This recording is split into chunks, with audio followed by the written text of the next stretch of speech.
Hello, Garrick Ohlsson, and thank you so much for joining us. It's a pleasure to see you, and I hope your 2021 is going well so far. Well, it's going fairly well in the way that everybody who's doing okay is doing. Yeah, as we know, excellent. Better, but it's okay. And I think I can congratulate you on getting your first COVID shot. Thank you. Yes, I just got it last week, and I think I'm about to congratulate you soon for your first one. Thank you very much. I'm very much looking forward to it. In 1970, you won the Frédéric Chopin competition, and as the first and I think only American to win that prize, you created a sensation and it launched your career, much like Van Cliburn a decade earlier. I was wondering if you could just tell us a little bit about what the vibe was when you got to Warsaw in October of that year, and what sort of feelings, what the audiences were like, and anything that you want to talk about that wonderful time in your life.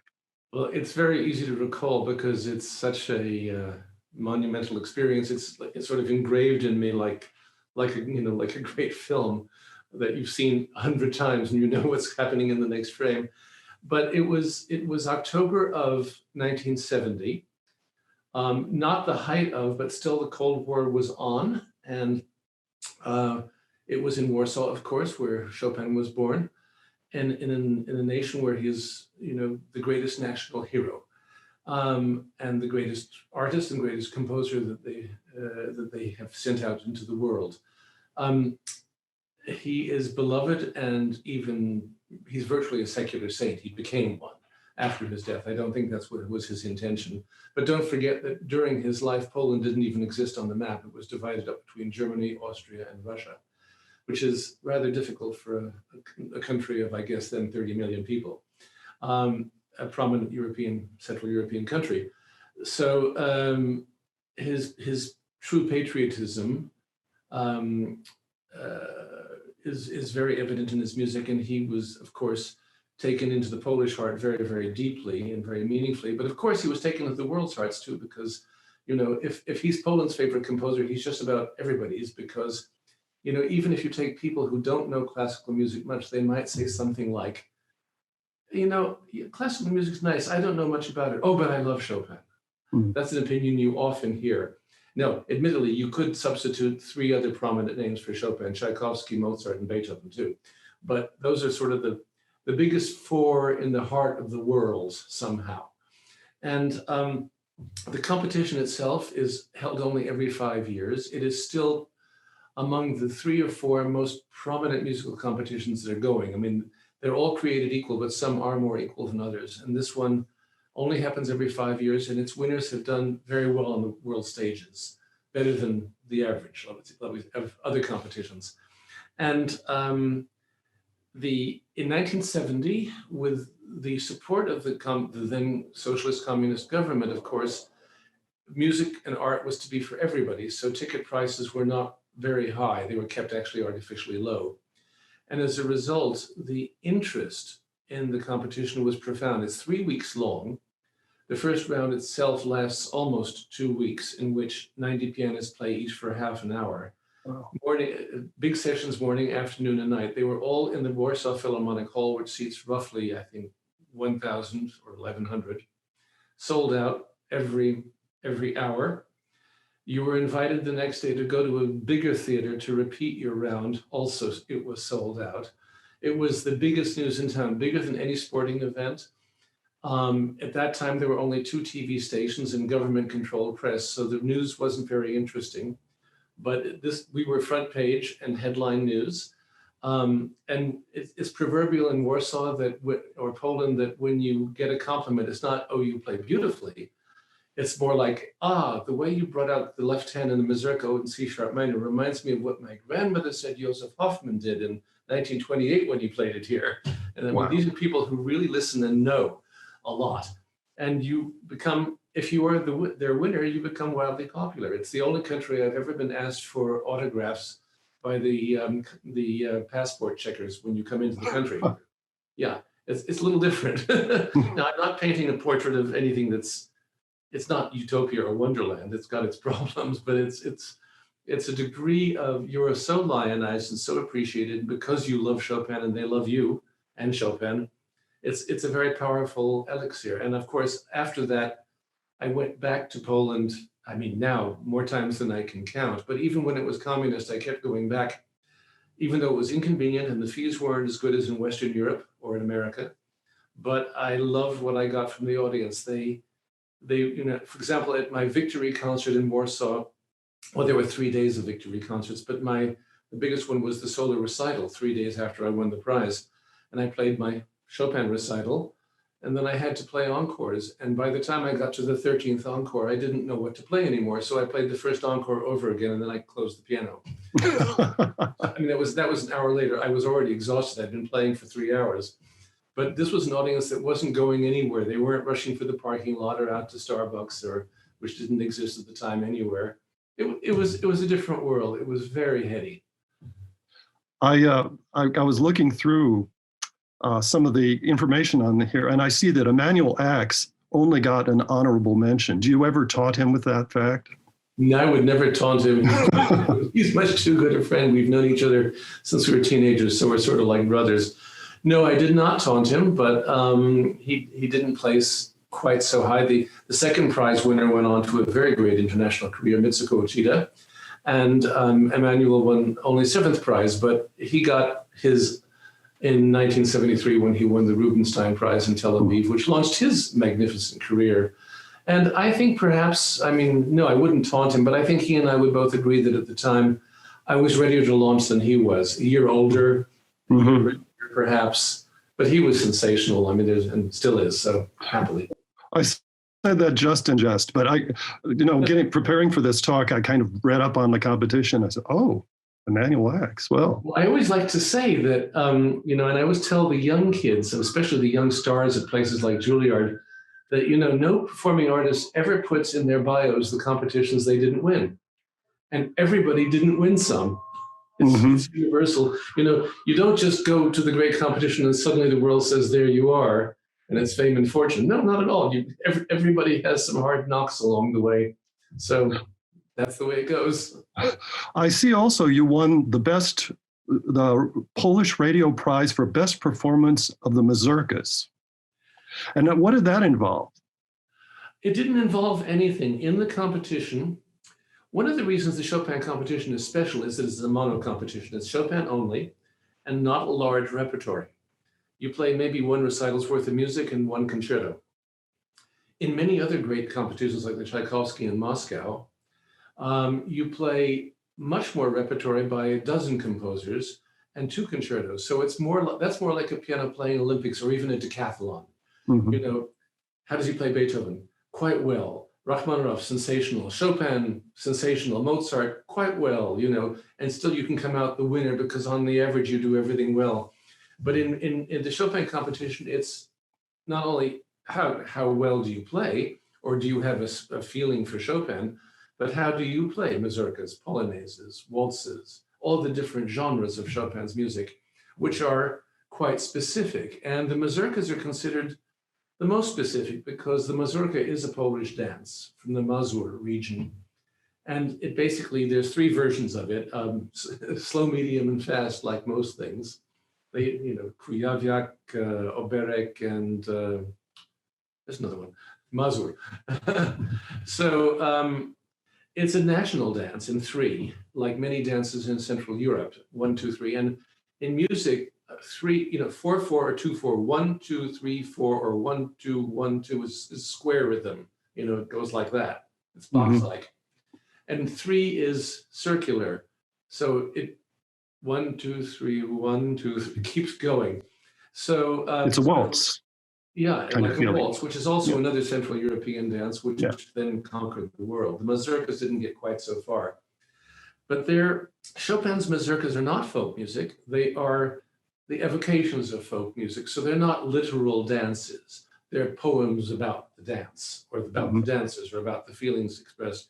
But when he was a kid, even he was a city kid, he probably didn't do many mazurkas on the sidewalks of Warsaw, just like, even the Viennese don't dance with their waltz on the sidewalks. I mean, it's, that's for a ballroom, and country dances are for the country. The mazurka is a country dance, but Chopin spent 2 of his summers on an estate in the country when he was a teenager, and he heard the peasants, dancing and singing mazurkas, and that was part of the after-dinner entertainment, to be entertained.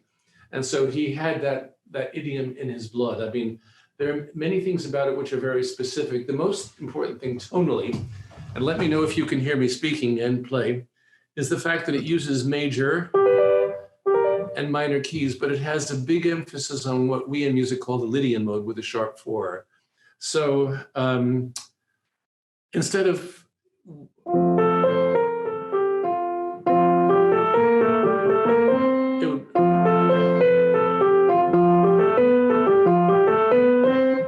not exclusively, but it uses the Lydian mode a great deal. So that gives a pungent melodic accent to some of the mazurkas, but much more important is the actual dance accentuation. But if I may, Leif, I'm sure you've conducted many Viennese waltzes, I'm sure with the Waterbury Symphony, right? Sure, everywhere. One of the things about a Viennese waltz that everybody knows is that it's in 3, like the famous Blue Danube. And everybody knows that, and they know what it sounds like. Yet, if you play it literally as it's written on the page, it gets that 2/4 or 4/4 boxy quality. I love that expression. That's one of yours, boxy, but it's true. If you just play every quarter note in time, it becomes very stiff.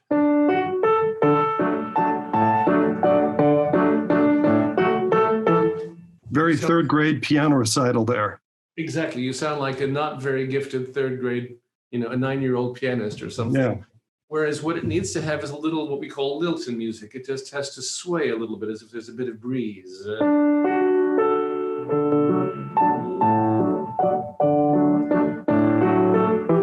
So it dances along, pardon my dancing, and I can't do a real waltz, it's too hard. Don't have the space here. It's pretty athletic dance.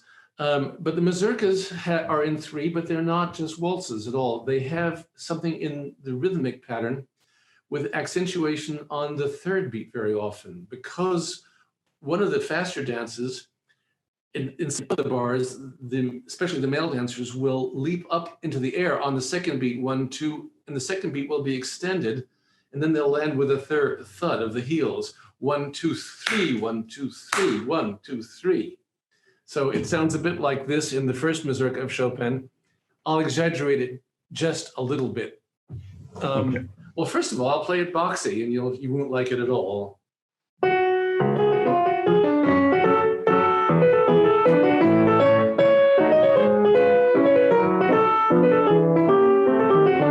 And then with a little bit more lilt, and with the accent as written.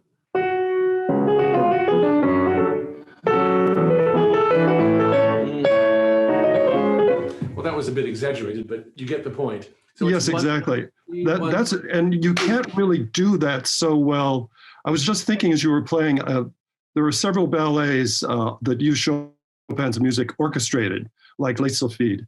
And I was just thinking, this music sounds really bad. And it was Glazunov did the orchestration, but this music really feels boxy and kind of pedestrian.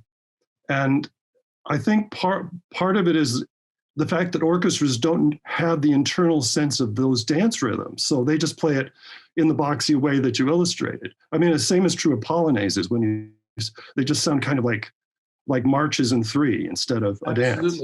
And of course, it's slightly subtle because the Polonaise itself is kind of that's a ballroom dance. That's elegant. That's the court. It's got the ba-da-dum bum bum bum 1, 2, 3 rhythm.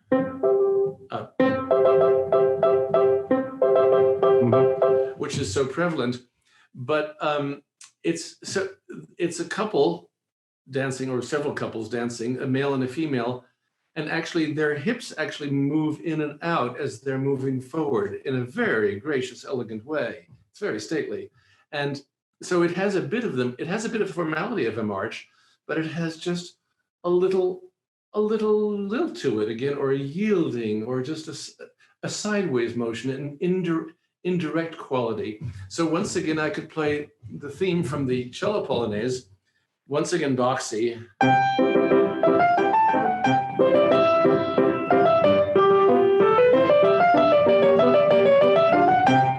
Or you could play it with that sort of lilt, which is impossible to describe in words or in musical notation, which is one da-da-dum. And the melody also doesn't go, it goes one and. So the and, one and one and one and, you know, which gives the characteristic yum, rather than, which is very hard to notate. And if you ask any number of Polish musicians how they would explain it, they'll all explain it differently, but they sort of agree on what's to be done about it. So if you put it with a little lilt,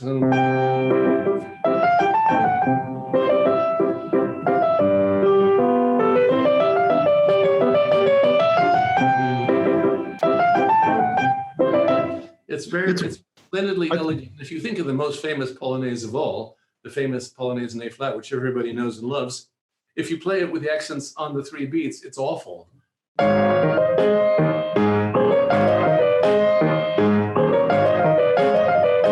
It's where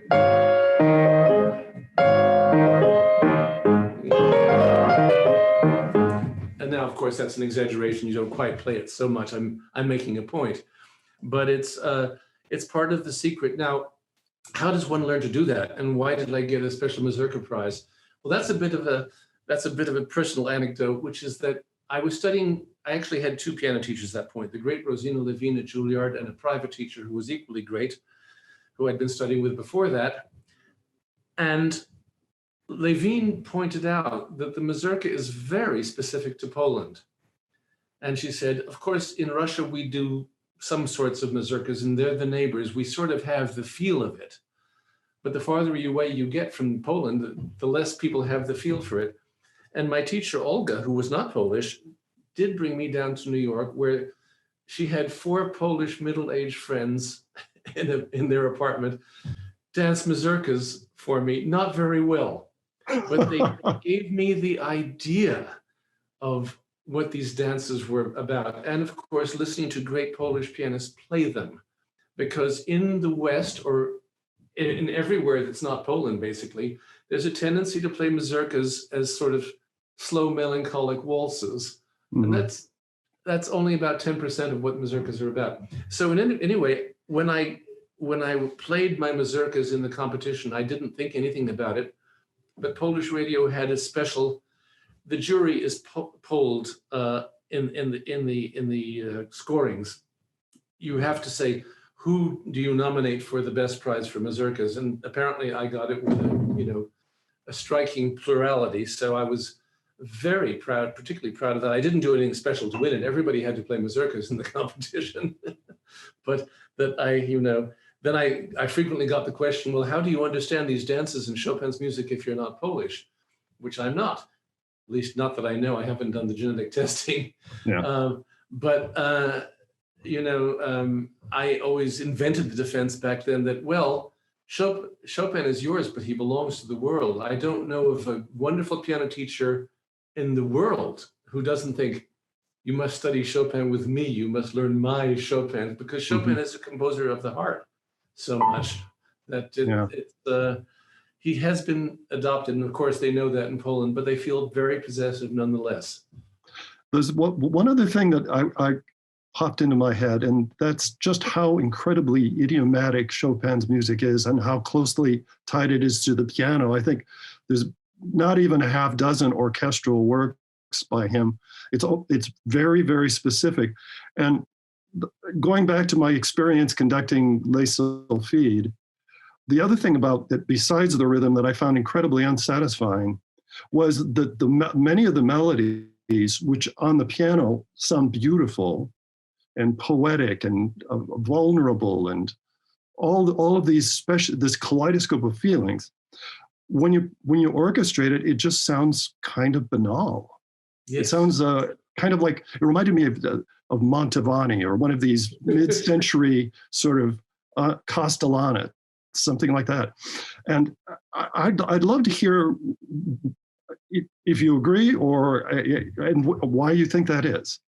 I agree wholeheartedly, and I have thought about it a great deal and talked to many musicians about it.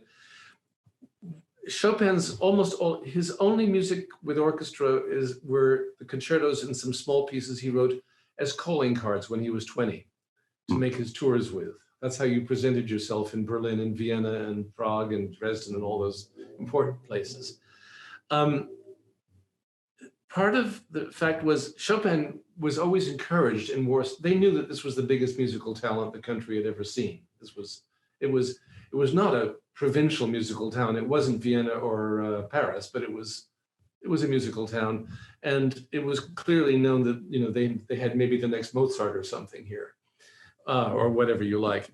And he was encouraged by his teachers and colleagues to write operas and masses and sonatas and symphonies to show the world that even Poland can produce a great composer. And he never did any of that. And he basically said, because he was quite a sharp-tongued fellow, he would say, my kingdom may be small, but within it I am genuinely king.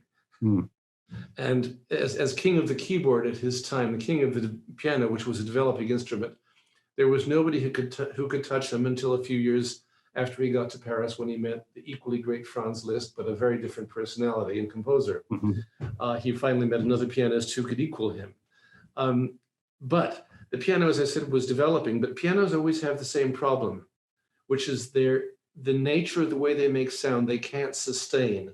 A piano sound has three parts: the beginning, the attack, the sustain, which is that thing you hear if you leave your finger on the key or push the pedal down.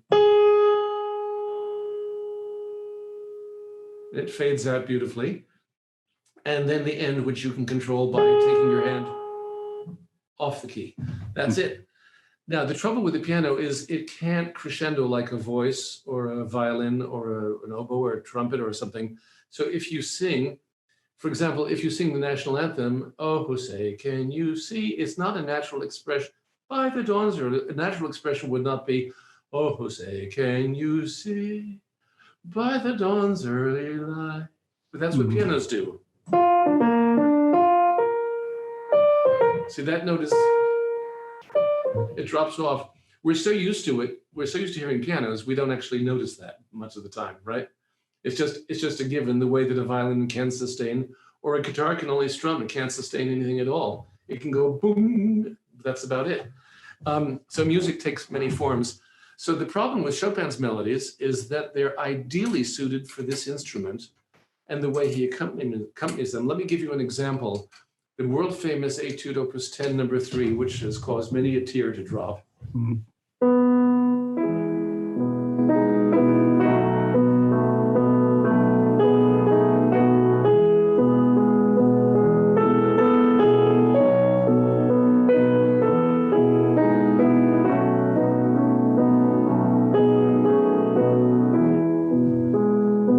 And so on. It's very beautiful. Now, the melody by itself isn't so much if you just play the melody.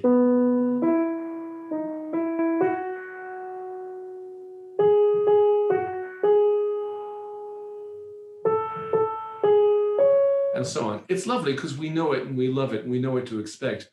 But look at everything he's stuck underneath.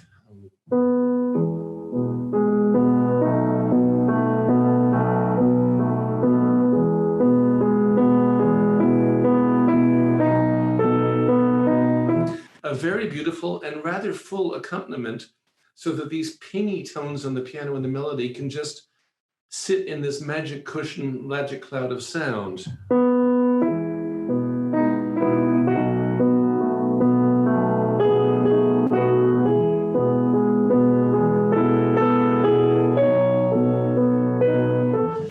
and the accompaniment is so beautiful that we forget for the moment that the melody isn't sustaining.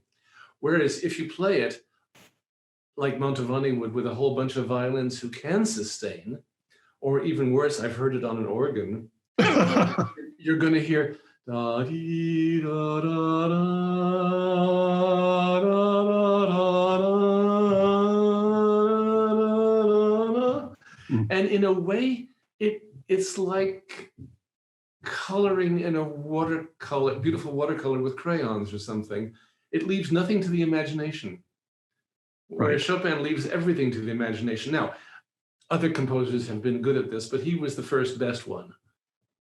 In a way, the left hand in the excerpt you just played, it just fools the mind a little bit as to, it's kind of seducing you into thinking this melody is continuing and not decaying in the way that it naturally would on a piano.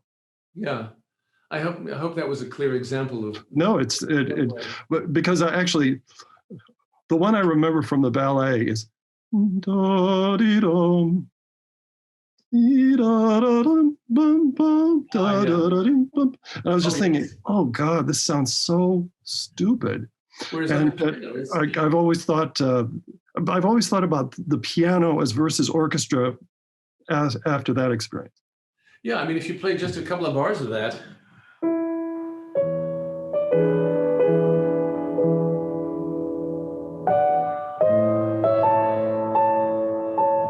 A good pianist, which hopefully I am, wouldn't play just in a boxy way, you know, like you might on a violin.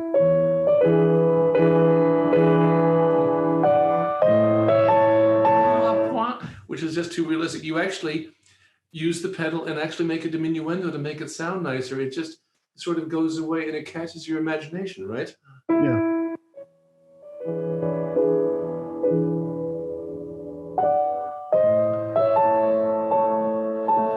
It's like breathing out, or maybe a bit like blowing on a dandelion that's turned to seed.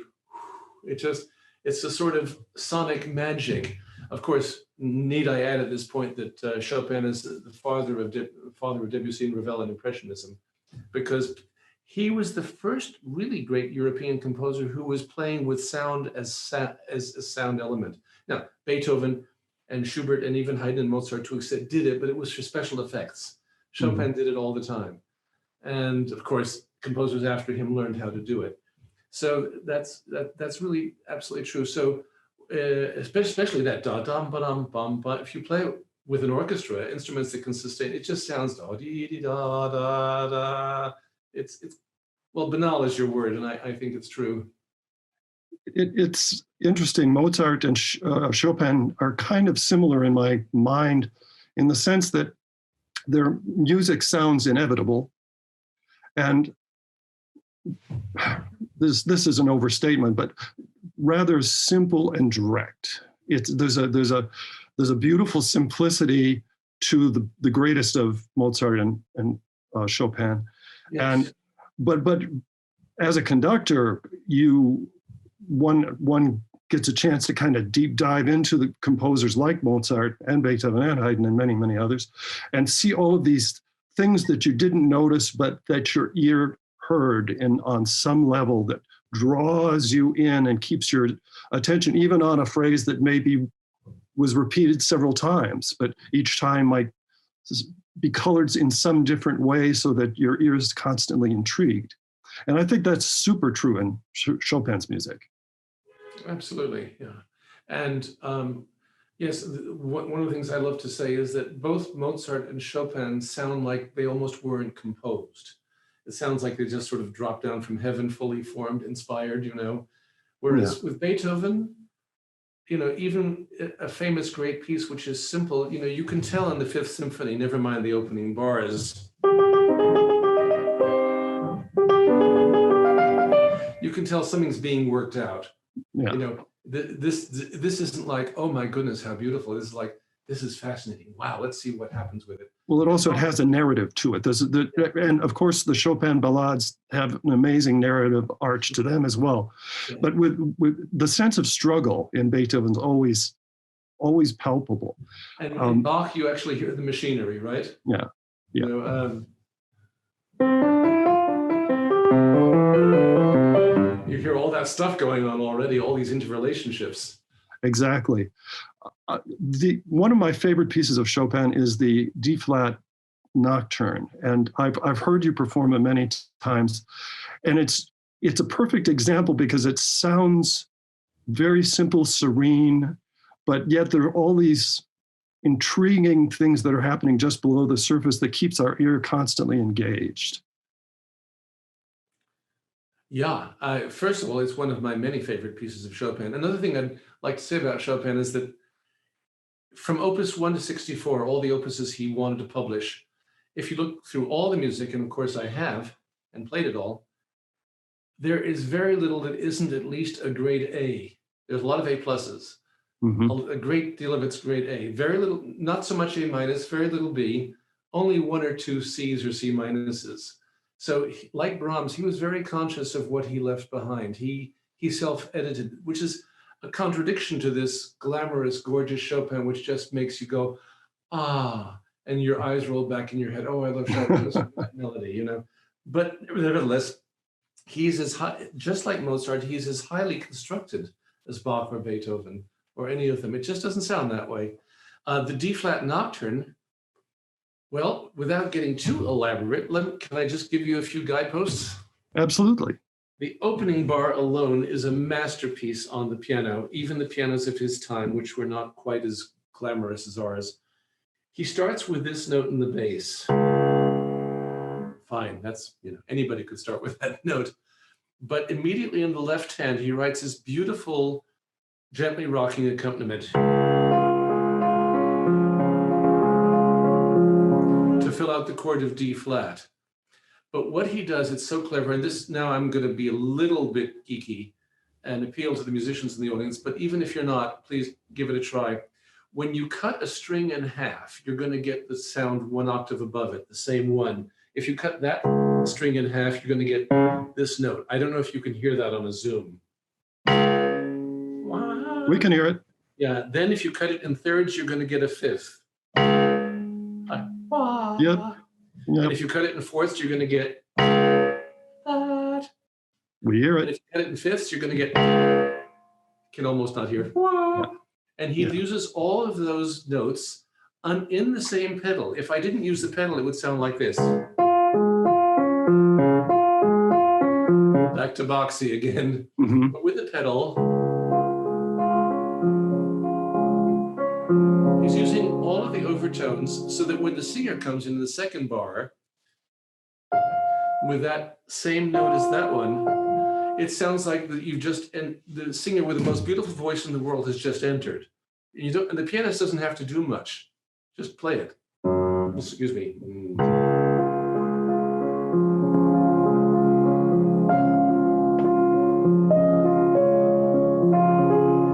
Pretty good, right? Not bad, huh?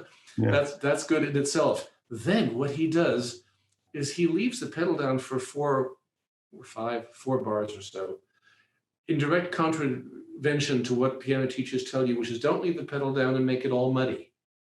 Well, he doesn't make it all muddy because he makes the muddy stuff up in the melody. And what he does in the melody is he piles on dissonances, notes that don't belong to the harmony, and keeps them under the same pedal. So I'll show you that. Here's one. Comes another one. And here's another one.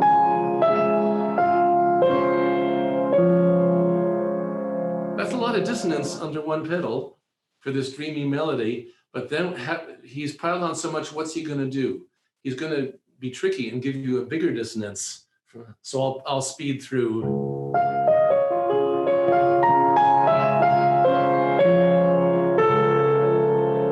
Wow. Mm-hmm. How are you going to get out of that?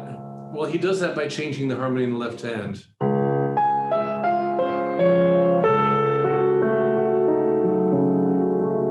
He makes the harmony respond to the melody. Part of his genius. Okay. Now, what would you or I do in theory class if we had done that? We would have resolved it to that. Yeah.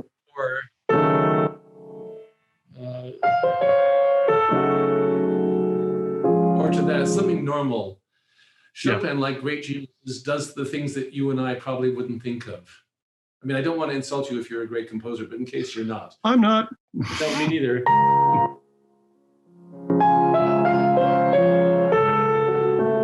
Now listen. Ooh, he kind of gooses you, doesn't he? You're being lifted up. Who would have thought of, that's miraculous. And then he keeps going on, and it's all miraculous. The whole piece is miraculous. I could, talk about every bar, but I'm not going to. However, the story of the piece is that this theme comes back 3 times, kind of like what we call rondos. He goes astray and he comes back. The second time he does the same thing, basically. Not much different.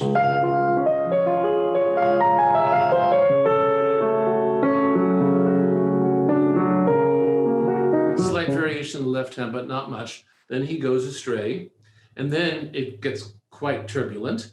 Then climactically, he brings the melody back loud in a sort of triumphant return. And then instead of going to the famous note that you've now been taught to, your ear has been taught to expect, your ear and your soul, your mind, he gives you a different one.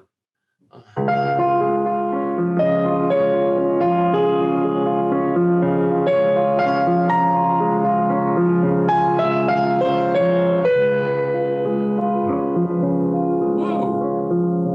And he stays there.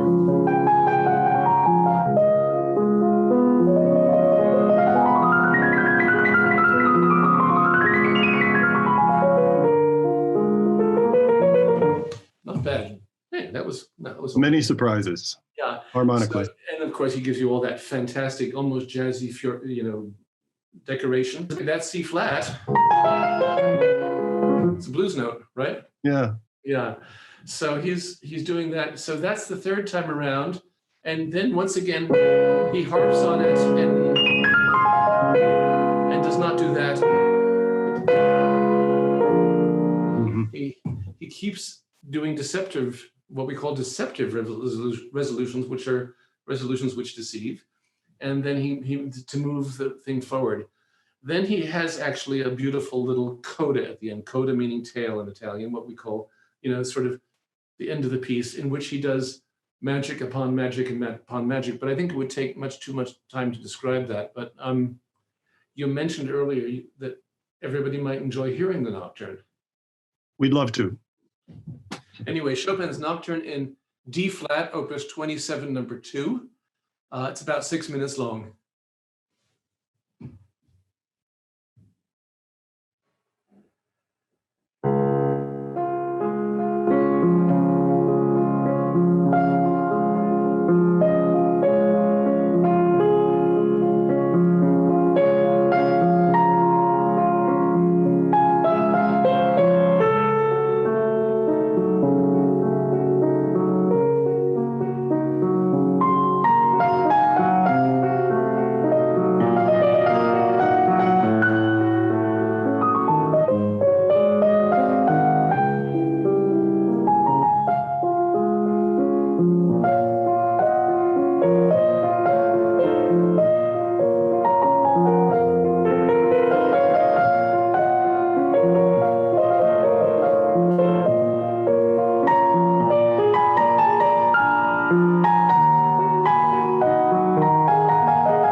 Oh, beautiful.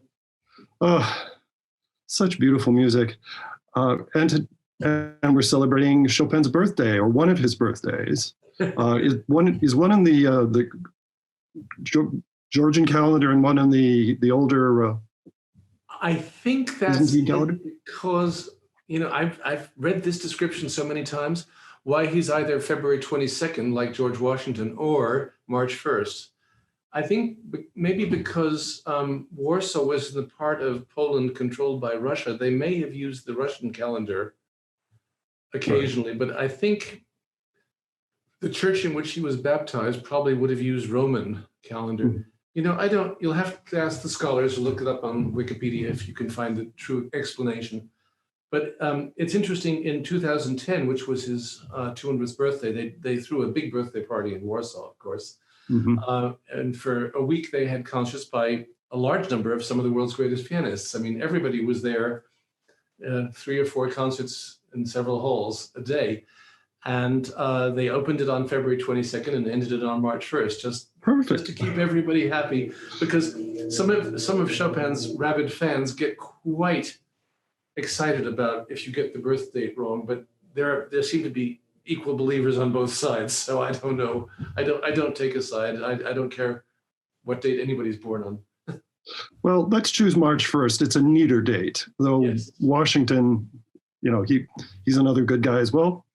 And to close, I suppose we should play the happy birthday song as a Polonaise, or just think about it and wish him all the best, and everyone who's heard this wonderful talk and recital today, the very best as they go away on their March 1st adventures. Exactly. No, I wouldn't attempt it as a Polonaise or as a Mazurka or as anything, but happy birthday to Fred.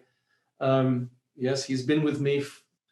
Let's see, the first Chopin piece I ever played was when I was 11. So that's only 61 years ago, for heaven's sakes.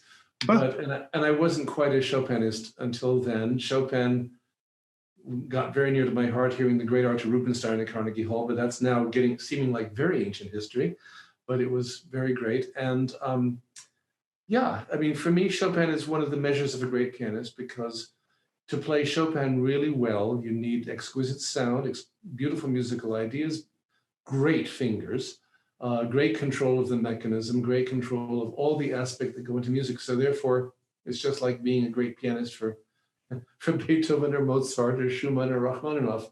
But nevertheless, there's something kind of special about him. And well, I just said the silliest thing I've said all day. Not at all. There's something very special about you, Garrick Ohlsson, and I thank you so very much for sharing your marvelous talents with the Waterbury Symphony family and myself. And we'll see each other on the other end of this COVID crisis, but the music you played today is certainly a balm. Thank you. Thank you. It's been my pleasure to play with the Waterbury Symphony a couple of times, and I do hope that when it's over again, we can make it happen again. I love it. Let's do it. Yeah. All right. Thanks, Garrick. Thanks. Bye-bye. Bye-bye.